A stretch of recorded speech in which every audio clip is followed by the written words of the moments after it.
Hi everyone. I'd like to tell everyone a story, and the story is about it's about a man, and lots of bad times came upon him. And one day he looked out the window and he realised that there was a huge lorry outside, and this lorry came closer to his front door, right in front of his gate, and emptied out a huge lorry load of shit. It was a huge lorry load of dung, and it fell straight in front of his gate. And then he ran outside saying, "What the hell's going on here? What are you doing? Coming to my house and emptying this whole load of dung all over my front yard. What's everyone going to say? They're going to think I'm horrible. It's not mine. It's not mine. Take it away." And the lorry driver just said, "Yeah, I'm sorry, mate, but this was the address on my sheet. This is the address, and this is the place I have to deliver it to. So I'm sorry, this is not mine. It's yours. This is what you ordered." I said, "I've never ordered it. I've never ordered this truckload of dung." And the story is, what happened to that truckload of dung? What did happen to that truckload of dung? He was standing there and he was screaming, "What am I going to do? What am I going to do with this huge pile of cow shit?" I don't know what it is, cow shit or horse shit, I don't know what it is, but it stinks. And oh no, what am I going to do? Oh. And everyone was looking out the windows, and then he was looking up at the people looking out the windows, and they were turning away really quick like that. And oh no, how embarrassing to get this huge load of dung in front of my house. It's not even mine. And what am I going to do? And he was asking everybody, "What can I do?" And everyone was going, Don't look at me, mate. That's your shit. That's your shit. You ordered it. Sorry." So he ran into the house and he stayed in for days. And he didn't want to come out. He was denying that it was even there. He denied that the shit was in front of his house. He pretended it wasn't there. And every time he walked out the house, he put a false smile and said, "Hello there, how are you doing?" And just walked past the dirt as though it was not even his. And everyone was saying, "Oh, look at him, he's scared, he can't even deal with it. Ha ha ha ha, what an idiot, he's just pretending it's not even there." And everyone was pointing at him and laughing at him. And he was so embarrassed, this guy with the dung in front of his house. He didn't know what to do with it. And he just kept walking past it and very embarrassed and pretending it wasn't there and just saying, "Hello, Mrs. Jones," and "Hello, Mrs. Watson. How are you today?" And then going red in the face and going into the house and then crawling under his sheets and going through hell. He was going through hell. And after a few days, he looked out the window and he said, "Oh, it's still there. It's still there outside." After 3 days of denying it was there, it didn't move. He thought it would move. He thought it would disappear, but it seemed just as big as ever. So what did he try to start doing? He started trying to hide it. Every day he would go out and he would shovel it, he would grab handfuls of it, and he would push it down his inside of his jumper, down his pants, and he would try to hide it in other people's gardens. And but he would come out and get really angry and throw it back at him.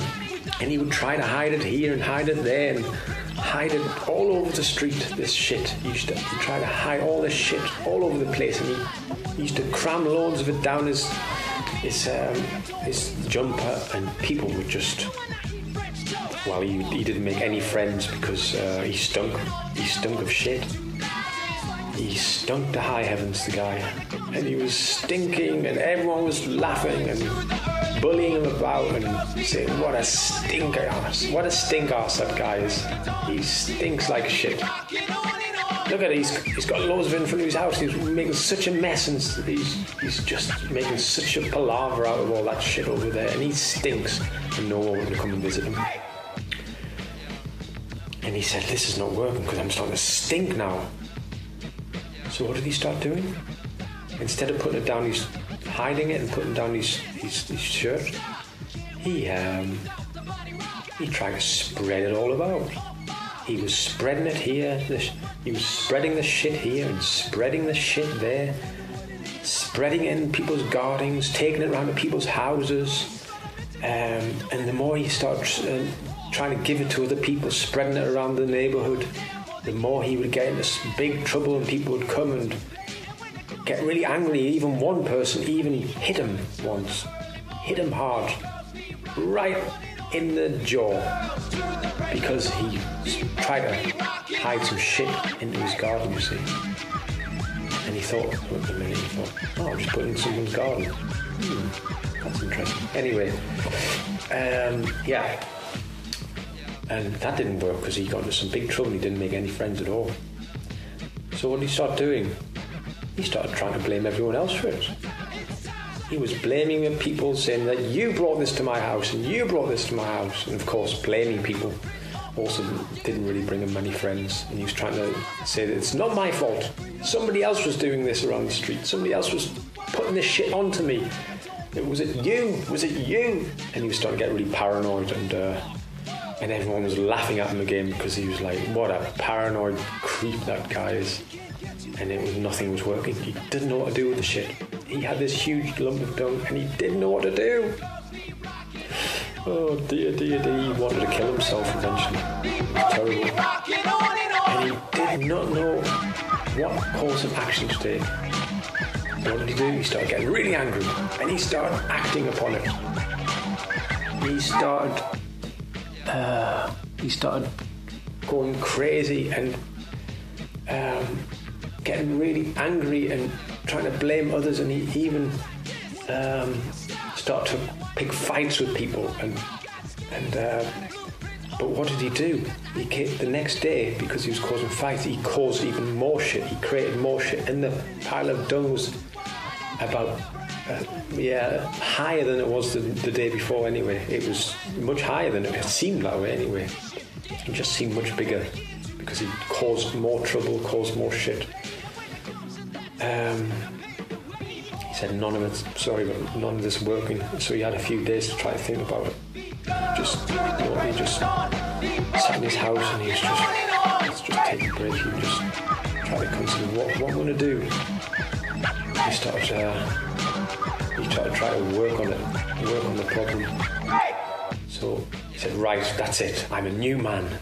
I'm going to go out and I'm going to tackle that shit. And he went out with a shovel. And he started working on it. And he luckily he had a back garden, you see. So he got his shovel and he shoveled one shovel at a time. He shoveled it from the front door to the back of his garden, and he started slowly digging the shit and then carrying it into his back garden. Of course, it moves it from one place to another, so yeah, it's still a problem there. But then he started getting wise and not panicking so much, so he started using a wheelbarrow, so that made it a little bit quicker. He just stopped for a moment just to consider it. Yeah, don't panic. Put it in a wheelbarrow and take it in the back garden.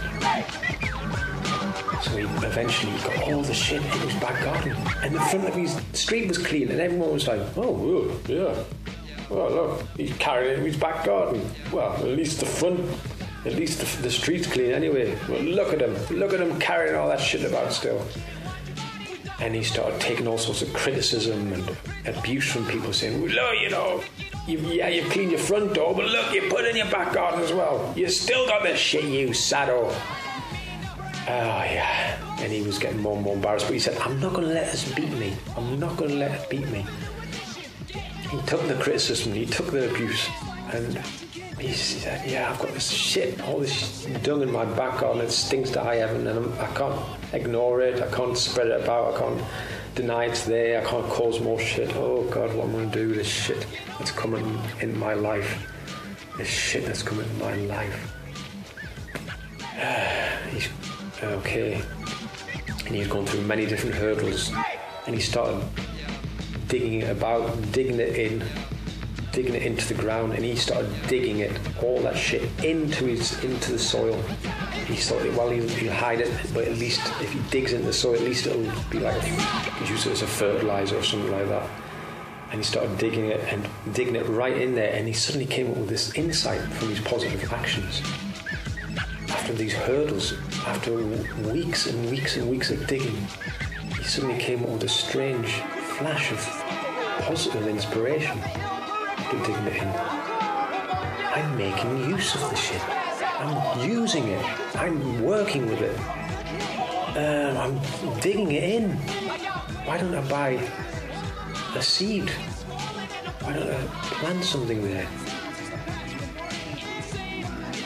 Because he was just having a bit of a break, and he was eating a mango, and he got the seed out of the mango. He just, why don't I use this mango seed and just put it in there, see what happens? Just, Still, people were talking in the street about this what they thought was a real sad individual, but he was changing. Eventually, he started caring for the seed and making use of that shit, and the seed started to grow slowly and slowly and slowly. And over about two or 3 years, he was nurturing that seed, caring for it, caring for the shit, and letting new things grow. And eventually this little tree grew in his garden. Of course, this guy did live in quite a hot country, otherwise the mango wouldn't have grown, but yeah, it's not in Holland though. But still, no matter where you are in the world, you're always going to get shit from everybody. It doesn't matter what the weather's like. So eventually he got this wonderful tree. He was accepting it now. He was accepting the shit in his life.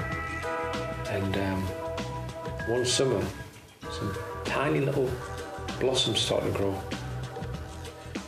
And he started getting mangoes on his tree.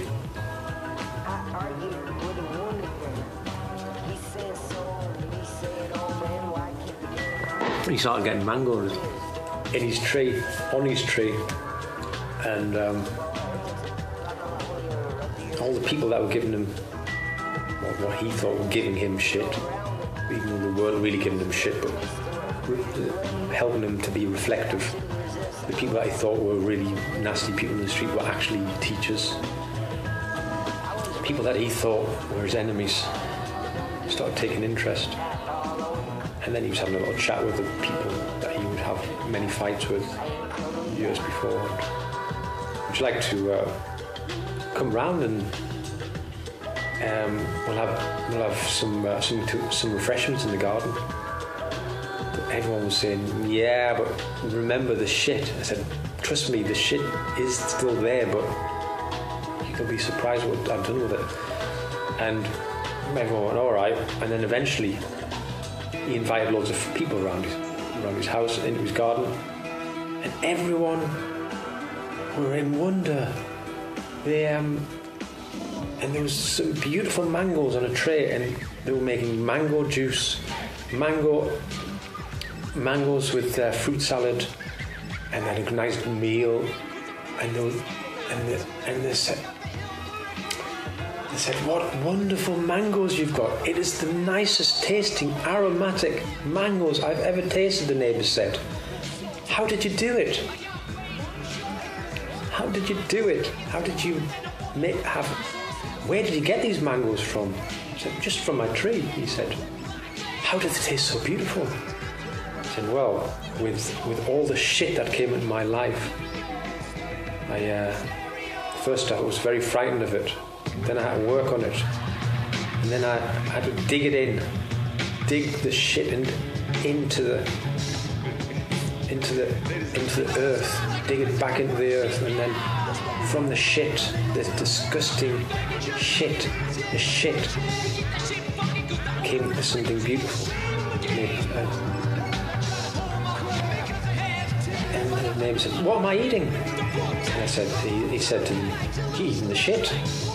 My shit, the shit that I dug into the earth and into the tree, and all that shit got transformed into the most beautiful, delicious, scrumptious, delectable mangles because I used good, organic cow shit. As I used that, we have these mangles. They were the most beautiful mangles, and everyone was in such wonder. And he said, "Yeah, from the shit of my life came the most insightful, beautiful, and delicious results." And everyone was so glad for him. From then on, he invited many people around to come visit his mango tree, and he even had a nice story to go with it. And he had a wonderful social life, many friends, and he was very contented in himself. And eventually, do you know what? He even invited people around to have a party. He invited people around to his back garden to have house parties and mango punches and cocktails. Really nice cocktails from the mangoes, of course. And they would have dance parties, and it even went that far. So I'd just like to let everyone know the story. That's from the shit of life. It doesn't matter how shit you think life is. If you don't ignore it, you don't spread it around, you don't blame others for it. You work on it, you dig it in. From the shit of your life will come the most beautiful experiences, but you gotta let it happen. You are the one that can do it. No one else. Only you. Good luck. I really hope that from the shit of all your lives, everyone in the world, from the shit of all your lives comes, or will become, a beautiful planet for everybody to share and live on in harmony. Thank you, everyone. Bye.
Get a taste of freedom right here, and that I shouldn't resist the well.